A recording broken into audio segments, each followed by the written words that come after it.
Hello everyone, welcome to Sivasri channel. నేను మీ శివ. ఈరోజు నేను ఈ వీడియో చేయడానికి రీజన్ ఏమిటంటే, ఈరోజు మాది 23rd మ్యారేజ్ యానివర్సరీ అనమాట అండి. ఈరోజు స్పెషల్ ఏమిటంటే కనుక మా అబ్బాయి నాకు తిరుపతి దర్శనం టికెట్స్ 3 నెలల ముందే బుక్ చేశాడు మా యానివర్సరీకి. అందువల్ల మేము మా యానివర్సరీ 8వ తారీఖు అనమాట అండి, అక్టోబర్ 8.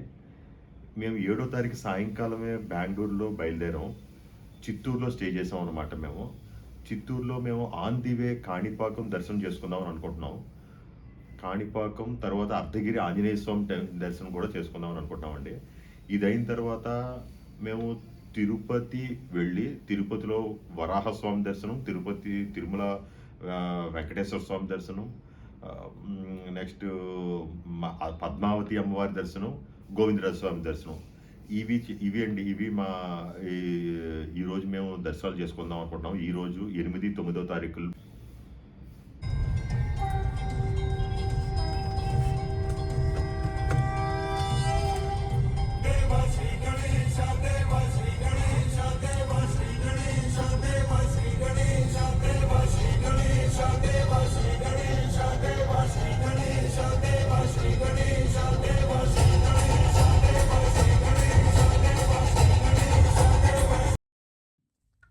చూడండి, 5-5:30 కల్లా ఇంటి దగ్గర బయలుదేరాం మేము. ఈ బెంగళూరులో ట్రాఫిక్ వల్ల చాలా స్లోగా మూవ్ అవుతున్నాయి వెహికల్స్. కేఆర్పురం రావడానికే మాకు 1 అవర్ పట్టింది. 1 అవర్ పైనే పట్టింది ఆల్మోస్ట్. ఇంకా హొస్కోట దాటడానికి దగ్గర మేము 7 అవుతుందని ఎక్స్పెక్ట్ చేస్తున్నాం. ఈ బెంగళూరు నుంచి తిరుపతి వెళ్ళాలంటే కనుక అండి, దీనికి 2 రూట్లు ఉన్నాయండి. కానీ దగ్గర రూట్ ఏంటంటే వయా కోలార్ అనమాట. మేము ఎప్పుడు వయా కోలార్ చూస్ చేసుకుంటాం. ఈ బెంగళూరు నుంచి కోలార్ తర్వాత పల్మనేరు, చిత్తూరు, తర్వాత తిరుపతి అనమాట అండి. దీని మీద మనం దారిలో కాణిపాకం, వినాయకుడి గుడి, అర్ధగిరి ఆంజనేయ స్వామి గుడి 2 చూడొచ్చు అనమాట అండి. దాని తర్వాత మనం డైరెక్ట్గా తిరుపతి వెళ్ళిపోవచ్చు. అక్కడి నుంచి 70 కిలోమీటర్స్ ఉంటుందన్నమాట అండి చిత్తూరు నుంచి తిరుపతికి. ఇంకొక రూట్ కూడా ఉందండి, అది వయా వెల్లూరు అనమాట, కృష్ణగిరి వెల్లూరు. ఆ రూట్లో వెళ్ళడం వల్ల మనం లక్ష్మీ టెంపుల్, గోల్డెన్ టెంపుల్ చూసుకోవచ్చండి ఆ రూట్లో వెళ్ళడం వల్ల. కానీ అది 40 కిలోమీటర్స్ ఎక్స్ట్రా వస్తుందన్నమాట. కానీ మేము ఎప్పుడు ఈ వయా కోలార్ రూటే చూస్ చేసుకుంటాం. ఇది మనకి చాలా బాగుంది రూట్. ఇది బెంగళూరు టు తిరుపతి బాగా స్మూత్ రోడ్ అనమాట అండి.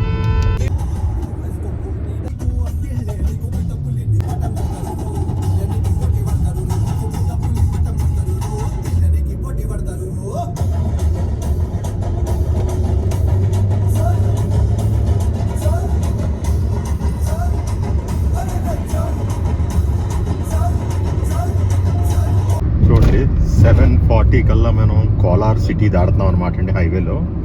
ఈ కోలార్ సిటీకి మిల్క్ సిటీ అని కూడా పేరుందండి. కోలార్ దాడుతున్నాం అనమాట. కోలార్ తర్వాత నెక్స్ట్ కొంచెం పెద్దది మనం ఇంకా ఆంధ్ర అనే ఊరు వస్తుంది.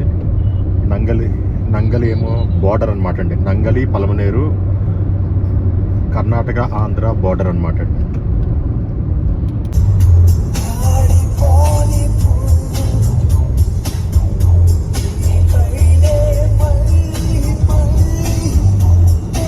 హైవే ఎంత బాగుందో, క్లైమేట్ అది బాగుంది.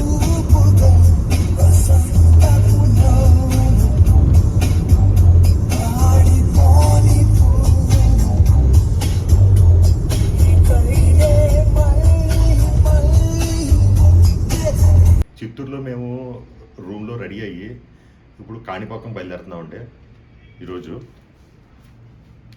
ఇదిగోండి, మేము చిత్తూరులో బయలుదేరాము. చిత్తూరు నుంచి కాణిపాకం 12 కిలోమీటర్లు అండి. ఇక్కడ సింగిల్ రోడ్ ఉంటుంది. కాణిపాకం అంటే నా ఫేవరెట్ గుడి అనమాట. నాకు ఎప్పుడైతే నేను కొంచెం ఫ్రీగా ఉంటానో కాణిపాకం గుడికి వచ్చేస్తూనే ఉంటాను నేను. నాకు చాలా ఇష్టమైన గుడి అనమాట ఇది కాణిపాకం. ఒకటి పెట్టుకోవచ్చు.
ఇదిగోండి కాణిపాకం రీచ్ అయ్యాం మనం. మెయిన్ ఆర్చ్ అన్నమాట కాణిపాకం దగ్గర. ఈ కాణిపాకం చిత్తూరు జిల్లాలోని ఐరాల మండలంలో ఉందండి. ఎవరైనా బెంగళూరు నుంచి కాణిపాకం విజిట్ చేయాలి అనుకుంటే చిత్తూరు బస్సు ఎక్కి చిత్తూరులో దిగి అక్కడి నుంచి కాణిపాకం బస్సు ఎక్కి రావచ్చు. కొన్ని డైరెక్ట్ కాణిపాకం బస్సులు కూడా దొరుకుతాయి. అలాగే హైదరాబాద్ నుంచి వచ్చేవాళ్ళు తిరుపతికి కానీ చిత్తూరుకి కానీ బస్సులో వచ్చి అక్కడి నుంచి కాణిపాకం రావచ్చు.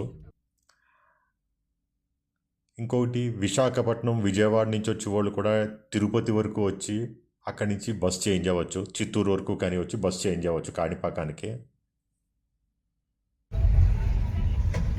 పార్క్ చేస్తున్నాం వెహికల్.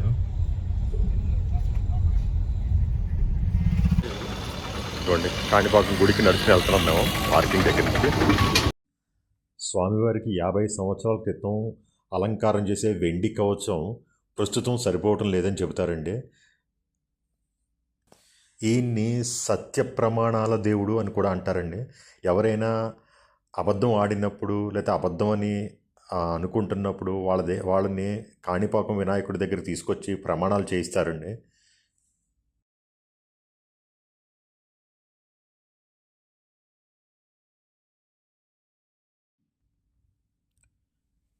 ఇదేనండి మెయిన్ గోపురం కాణిపాకంలో. ఓం విఘ్నేశ్వరాయ నమః అని రాసి ఉంది పైన. దానికి ఎదురుగుంటా కోనేరు ఉంది. కోనేరు మధ్యలో వినాయకుడి విగ్రహం. ఈ ప్లేస్ చాలా బాగుందండి. మనం ఇక్కడ వస్తే ఆ వైబ్రేషన్సే వేరుగా ఉంటాయన్నమాట. కాణిపాకంలో కోనేరు చుట్టూ ప్లేసు కూర్చుని దీపాలు అవి వెలిగించవచ్చు. ఇక్కడ మనం ఈ దీపాలు అవి వెలిగించవచ్చు. చాలామంది ఇక్కడ నెయ్యి దీపాలు వెలిగిస్తారండి.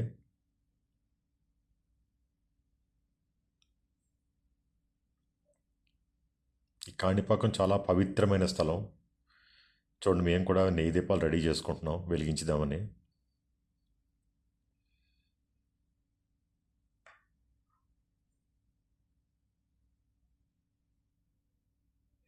ఇది అయిన తర్వాత ఇక్కడ శివపార్వతుల గుడి ప్లస్ విగ్రహాలు కూడా ఉన్నాయండి. ఇక్కడ బయట శివపార్వతుల గుడి ఉంది. ఇక్కడ శివుడు పార్వతి చూడండి. అక్కడ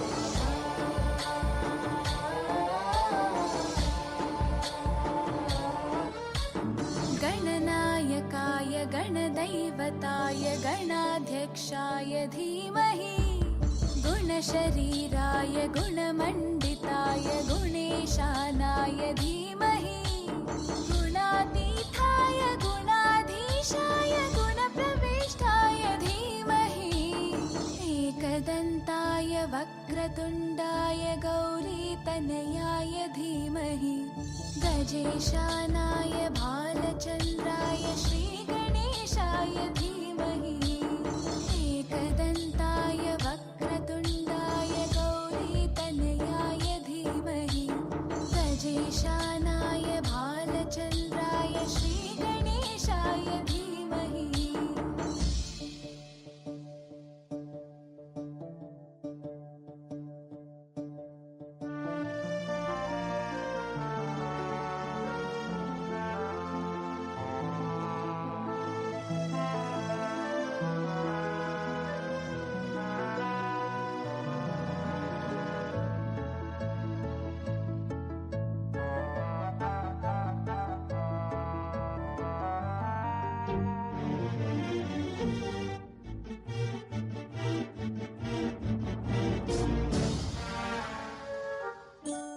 गानचतुराय गानप्राणाय गानान्तरात्मने गानोत्सुकाय गानमत्ताय गानोत्सुकमनसे गुरुपूजिताय गुरुदैवताय गुरु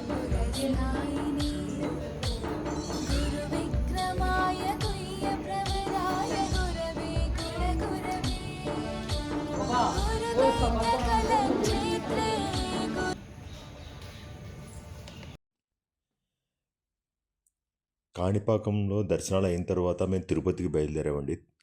తిరుపతి ఆన్ ది వేలో మేము పవిత్ర గ్రాండ్ అని ఒక రెస్టారెంట్ ఉంటే అక్కడ కొంచెం బ్రేక్ఫాస్ట్ చేసుకుని కాఫీ తాగి బయలుదేరదామని ఆగాము. ఇక్కడ బ్రేక్ఫాస్ట్ అయితే బాగానే ఉంది. లైట్గా బ్రేక్ఫాస్ట్ చేస్తున్నాం. క్లైమేట్ చాలా బాగుంది.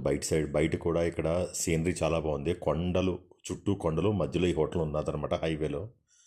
చాలా బాగుంది. ఇక్కడ మేము బ్రేక్ఫాస్ట్ చేసాం.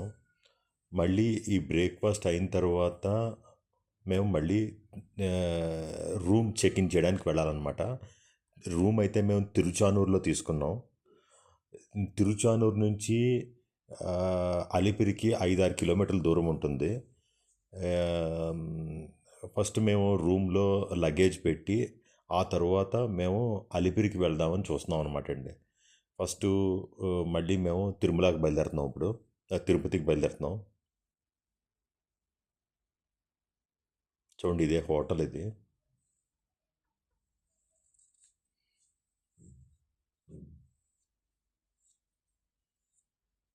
ఇంకో తిరుపతికి బయలుదేరాం. ఫస్ట్ మేము తిరుచానూరులో లగేజ్ పెట్టి మా రూమ్లో, ఆ తర్వాత మేము తిరుమలకి బయలుదేరాం.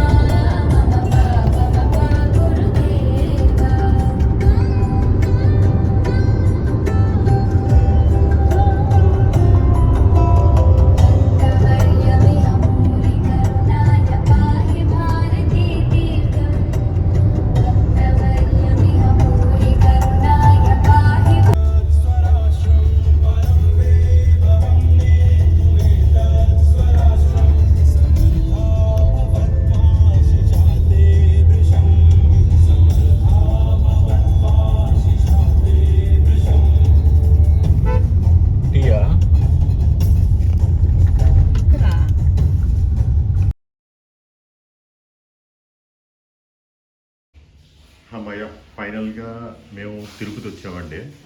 12:30 కల్లా తిరుపతి వచ్చాం. దానిలో బ్రేక్ఫాస్ట్ అది ముగించుకుని తిరుపతిలో మేము ఒక హోటల్లో రూమ్ చెక్-ఇన్ చేసామన్నమాట. రూమ్ అయితే పర్వాలేదు. ఒక డబుల్ కాటు, ఒక సింగిల్ కాటు 2 ఇచ్చాడు. ఇది మా ముగ్గురికి సరిపోతుంది. రూమ్ అయితే బాగుంది, చల్లగా. ఇక్కడ లగేజ్ అంతా పెట్టేసి మేము కొండ మీదకి ఎక్కాలి. ఇప్పుడు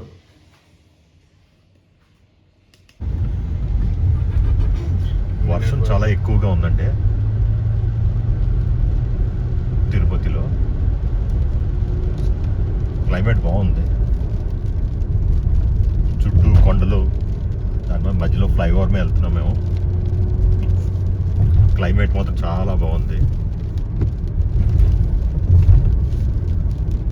తిరుపతి మాత్రం చాలా బాగా డెవలప్ అయిందండి. యాక్చువల్గా ఈ సిటీ కంటే బాగుంది ఇది. ఫ్లైఓవర్స్ అవిను వెరీ లాంగెస్ట్ ఫ్లైఓవర్స్ అవి ఉన్నాయండి. ఇక్కడ లాంగ్ డిస్టెన్స్ కవర్ చేసే ఫ్లైఓవర్స్ ఉన్నాయి. ఒక సిటీలో ఒక వైపు నుంచి ఇంకో వైపు వెళ్ళడానికి ఫ్లైఓవర్స్ యూజ్ అవుతున్నాయి.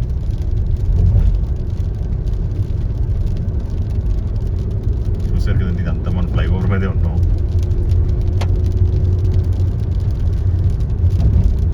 ఏ ఫ్లైఓవర్ మీద చూసినా, ఏ ఫ్లైఓవర్ పిల్లర్స్ మీద చూసినా ఈ వెంకటేశ్వర. ఇదిగోండి, అలిపిరికి వచ్చాం. గరుడా స్టాట్యూ కనబడుతుంది కదండి, ఇది గరుడా స్టాట్యూ సర్కిల్ అనమాట.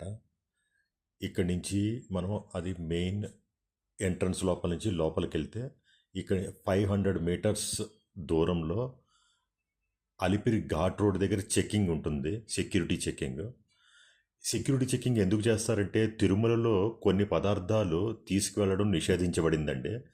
ఎటువంటివంటే ప్లాస్టిక్ బాటిల్స్ కానీ,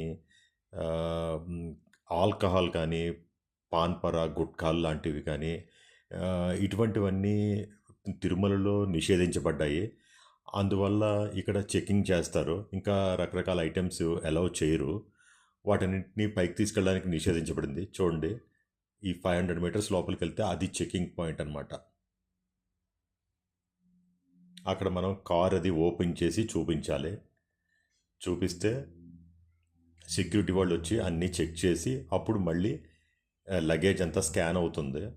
స్కాన్ అయిన తర్వాత మనం అటువైపుకి వెళ్ళొచ్చు అనమాట. అక్కడి నుంచి తిరుమలకి దగ్గర దగ్గర 16 నుంచి 18 కిలోమీటర్లు ఉంటుంది. తిరుమల పైకి చూడండి, ఇక్కడే చెకింగ్ అనమాట. ఈ ఎంట్రన్స్లో చెకింగ్ చేస్తారు. చెకింగ్ అయిన తర్వాత ఘాట్ రోడ్లో కొండ మీదకి బయలుదేరామన్నమాట మేము. ఈ అలిపిరి ఘాట్ రోడ్లో అయితే మనం మీడియం స్పీడ్లో వెళ్ళాలి. ఎందుకంటే హెయిర్ పిన్ బెండ్ల టర్న్లు అయ్యి ఉంటాయన్నమాట ఇక్కడ. అందువల్ల సేఫ్గా వెళ్ళడం మంచిది. ఇక్కడ ఎంట్రీ టైం నోట్ అవుతుంది. మళ్ళీ అక్కడికి తొందరగా వెరీ స్పీడ్గా రీచ్ అయితే కనుక అక్కడ ఫైన్ వేసే అవకాశాలు ఉంటాయి. ఈ ఘాట్ రోడ్ గురించి ఇంకొక మాట మీతో చెబుదాం అనుకుంటున్నాను నేను. ఈ ఘాట్ రోడ్ని, తొలి ఘాట్ రోడ్ని సర్ మోక్షగుండం విశ్వేశ్వరయ్య గారు 1944లో నిర్మించారు. ఈయన ఒక సివిల్ ఇంజనీర్ అనమాట. ఈయన పేరు మీద కర్ణాటకలో ఒక యూనివర్సిటీ కూడా ఉంది. అప్పట్లో కొండపైకి ఎక్కడానికి దిగడానికి ఒకే రోడ్డు ఉపయోగించేవారు, ఈ తిరుమల తొలి ఘాట్ రోడ్ని. తరువాత 1974లో కొత్త ఘాట్ రోడ్ని నిర్మించారు. ఇది నిర్మించిన తర్వాత కొత్త ఘాట్ రోడ్లో తిరుపతి నుంచి తిరుమల వెళ్ళడానికి, పాత ఘాట్ రోడ్ని తిరుమల నుంచి తిరుపతికి రావడానికి ఉపయోగిస్తున్నారు. ప్రస్తుతం అయితే 2 ఘాట్ రోడ్లను టీటీడీ వారు చాలా బాగా మేనేజ్ చేస్తున్నారు. ఈ ఏరియా చాలా బాగుందండి. గ్రీనరీ అయితే చాలా బాగుంది. ఇక్కడ కొండల మధ్య క్లైమేటు అంతా చాలా బాగుంది. ఎన్నిసార్లు వచ్చినా తనివి తీరిన ప్రదేశం ఏమిటి అంటే అది తిరుమల అండి. అదేమిటో తెలియదు నాకు. ఆ వైబ్ ఇక్కడికి వచ్చిన తర్వాత ఆ వైబ్రేషన్సే వేరుగా ఉంటాయి. ఇది నేనే కాదు, ప్రపంచంలో చాలామంది నమ్ముతారు. నాకైతే టికెట్ దొరికింది అంటే నేను తిరుమల రావాలని చాలా ఇష్టపడతాను నేను. మా అబ్బాయి అయితే టికెట్ బుక్ చేయడం వల్ల మేమైతే రాగలిగాం ఇక్కడికి ఇమ్మీడియట్గా.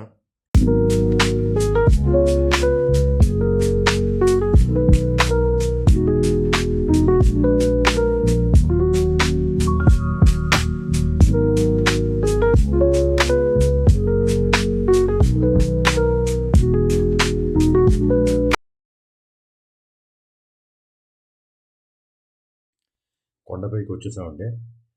ఫస్ట్ మేము అన్నప్రసాదానికి వెళ్ళాం. వెంగమాంబ అన్నదాన కేంద్రం అండి. ఈ అన్నదాన కేంద్రానికి ఈ పేరు పెట్టడానికి కారణం, తరిగొండ వెంగమాంబ గారు స్వామివారి భక్తురాలండి. ఆమె ప్రతిరోజు అన్నదానం చేసేది. అందువల్లే ఈ అన్నదాన కేంద్రానికి తరిగొండ వెంగమాంబ అన్నదాన కేంద్రం అని పెట్టారు. ఈ ప్రసాదం మనకి తినాలంటే చాలా అదృష్టం ఉండాలి. మాకు ఈరోజు అదృష్టం దక్కింది. అందువల్ల మేము ఆ ప్రసాదం తిని మేము వస్తున్నాం అనమాట. ఫస్ట్ అన్నప్రసాదం తరువాత వరాహస్వామి గుడికి బయలుదేరాం మేము. తిరుమల వెంకటేశ్వర స్వామిని దర్శించుకునే ముందు వరాహస్వామి గుడికి వెళ్ళాలని చాలామంది చెబుతారు. సోషల్ మీడియాలో కూడా ఇప్పుడు చాలామంది చెబుతున్నారు. అందువల్ల మేము కూడా ఫస్ట్ వరాహస్వామి గుడికే బయలుదేరాం. ఇక్కడ కూడా చాలా లైన్ ఉందండి. అయినా సరే మేము అదే లైన్లో నుంచుని వరాహస్వామి దర్శనం చేసుకోవడానికి బయలుదేరాం. ఈ దర్శనానికి అయితే మాకు 1 అవర్ పట్టింది. వరాహస్వామి దర్శనం చేసుకుని వస్తున్నాం మేము. మాడవీధుల్లో నడుస్తున్నాం అనమాట. వరాహస్వామి దర్శనం చేసుకుని మాడవీధుల్లో నడుస్తున్నాం. ఇప్పుడే దర్శనం అయిందనమాట మాకు. ఇప్పుడు నా వెనకాల కనబడుతుంది కదా, అదే వరాహస్వామి గుడి. నేను ఈ వీడియోలో తిరుమల మెయిన్ గోపురం చుట్టుపక్కల ప్రదేశాలని కవర్ చేయడానికి ప్రయత్నిస్తున్నాను. ఇగో ఇదంతా తిరుమల.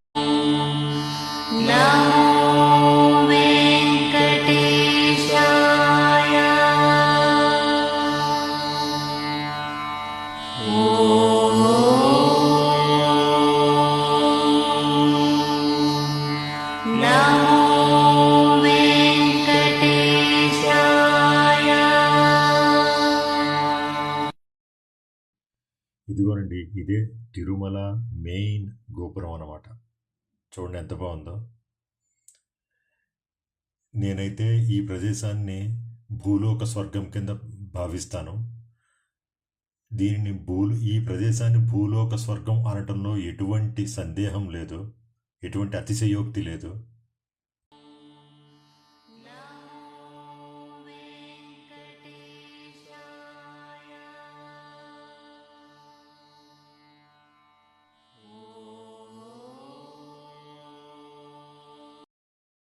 నిన్న నైటు దర్శనం మాకు 10 o'clock అయిందండి. యాక్చువల్గా 5 hours పట్టింది. 300 రూపీస్ దర్శనంకి. చాలా హ్యూజ్ క్రౌడ్ ఉన్నదండి. నేను నైట్ తిరుపతిలో దర్శనం అవ్వగానే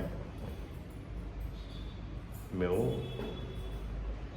కిందకి వచ్చి రూమ్లో రెస్ట్ తీసుకున్నాం.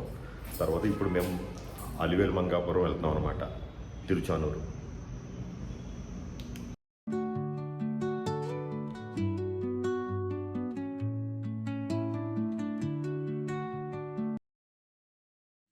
తిరుచానూరు పద్మావతి అమ్మవారి దర్శనం అయ్యాక మేము PS4 హోటల్లో లంచ్ కానీ ఆగాము.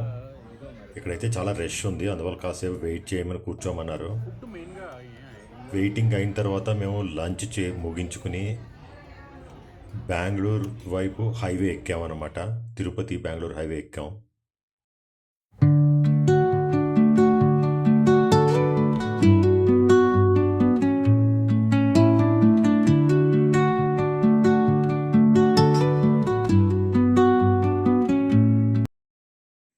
తిరుపతి నుంచి బయలుదేరి బెంగళూరు హైవేలో 30 కిలోమీటర్లు ప్రయాణించిన తర్వాత లెఫ్ట్ సైడు హెరిటేజ్ ఫామ్ మనకి తగులుతుంది.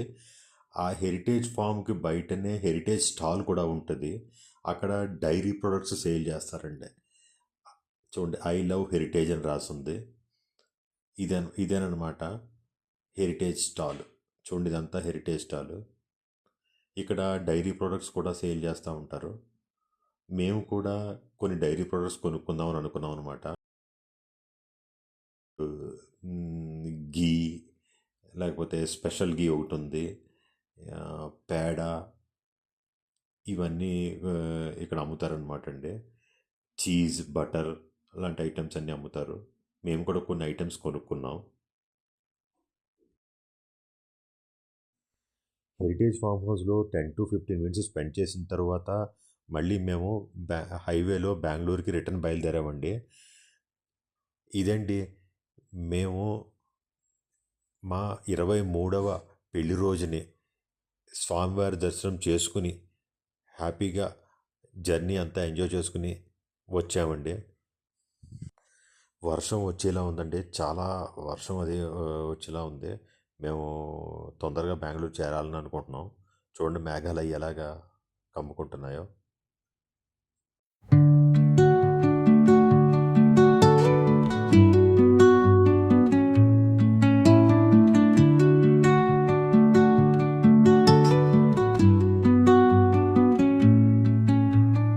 Under the boughs where the shadows play, the wind hums songs at the break of day. మీకు నా వీడియో కనుక నచ్చితే please like, share and subscribe. Thank you for watching my videos.